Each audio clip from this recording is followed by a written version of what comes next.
என்ன கண்ணுங்களா, நல்லா இருக்கீங்களா? நான் உங்க அம்புஜம் பாட்டி. 80, 90கள்ல வளர்ந்த குழந்தைகளுக்கு உண்மைன்னு நம்பி வாழ்ந்த சில பொய்கள் இருந்துச்சு. ஆனா அந்த பொய்கள்ல கூட ஒரு அழகான பசுமை இருந்துச்சு. ஒரு வெகுளித்தனம், ஒரு சந்தோஷமான குழந்தை மனசு இருந்துச்சு. அத இன்றைக்கு நினைச்சாலும் சிரிப்பு வரும். ஏன்னா அவ்ளோ வெகுளியா இருந்திருப்போம் அந்த காலத்துல. நீங்களும் இதெல்லாம் நம்பி இருப்பீங்களே.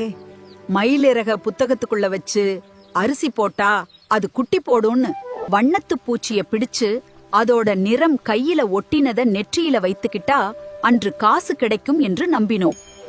வானத்துல கொக்கு பறந்தா கொக்கே பூ போடு, கொக்கே பூ போடுன்னு கத்திக்கிட்டு அதன் பின்னாடியே ஓடுவோம். நகத்துல வரும் வெள்ள புள்ளிகளையும் அந்த கொக்கு போட்ட பூவுன்னு நம்பி சந்தோஷப்படுவோம். அண்டங்காக்க பார்த்தா அன்னைக்கு யாரிடமாவது அடி வாங்குவோன்று பயந்தோம். உள்ளங்கை அரிச்சா காசு வரப்போகுதுன்னு சந்தோஷப்பட்டோம். இமை முடியை ஊதி பறக்க விட்டால் மனசுல நினைச்சது நடக்கும் என்று நம்பினோம்.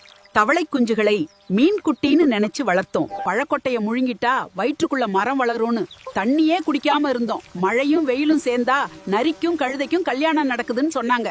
தவறு செய்தா நரகத்துல எண்ணெய் சட்டியில போட்டு கொதிக்க வைப்பாங்கன்னு பயந்தோம். நடக்கும்போது சூரியனும் நிலவும் நம்ம கூடவே வருதுன்னு ஆச்சரியப்பட்டோம். சிகப்பு கலர் டிரெஸ் போட்டா மாடு முட்டும் என்று பயந்தோம்.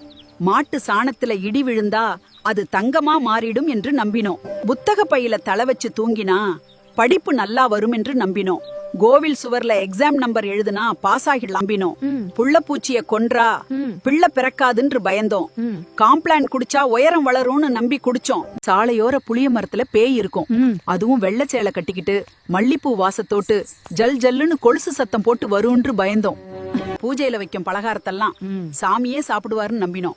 நம்ம மாதிரி உலகத்தை இன்னும் 7 பேர் இருக்காங்கன்னு நம்பினோம். 2000 வந்தா உலகமே அழிஞ்சிரும்னு கூட பயந்தோம். ஆனா கண்ணுங்களா, அந்த பொய்கள் எல்லாம் இப்ப நினைச்சா சிரிப்பா இருக்கு. ஏன்னா அந்த காலத்துல நம்ம மனசு ரொம்ப சுத்தமா இருந்துச்சு. இப்ப மாதிரி மொபைல் இல்ல, சோஷியல் மீடியா இல்ல.